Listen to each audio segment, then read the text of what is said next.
तहज्जुद पढ़ने वालों को मौजज़ों का इंतजार नहीं करना पड़ता, बल्कि मौजज़े खुद उनका इंतजार करते हैं। जब अल्लाह ने कोई हैरत अंगेज काम करना होता है, तब वो तुम्हें तहज्जुद तक खींच लेता है। जब अल्लाह ने तुम्हें तुम्हारी पसंदीदा चीज़ से नवाजना होता है, तब वो तुम्हें अपनी पसंदीदा इबादत के जरिए उसे मनाने की तौफीक देता है।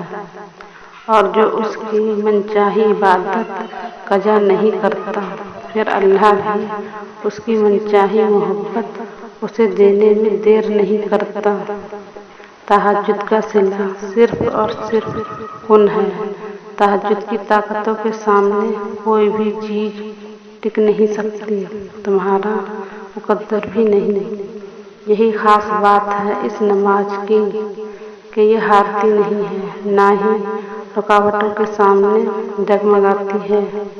ये अल्लाह को मनाती है और तब तक मनाती है जब तक अल्लाह मान नहीं जाता। जिसके नसीब में सजदाए तहज्जुद लिख दिया गया, उसके नसीब में खुदा लिख दिया गया। जैसे मोहब्बत की इंतहा को पहुंचकर महराज का अफसाना लिख दिया गया।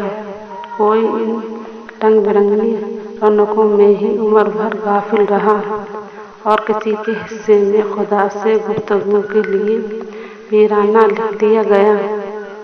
किसी को उसकी मनपसंद चीज़ देकर शुक्र के आदाब के सिखाए गए और किसी से मनपसंद चीज़ छीन कर खुदा से मुलाकात का बहाना लिख दिया गया। किसी को आज़ाद कर दिया उसने अपने हर चाहत से और किसी के सामने नेकी और बदी का पैमाना रख दिया गया। कोई बेसुकून रहा उस मकान में रहकर भी और किसी के हिस्से में छोटा सा पुरसुकून आशियाना लिख दिया गया। किसी को पिलाए गए वो सलसल जब के घूंट और किसी के हिस्से में सब्र का नवाला लिख दिया गया।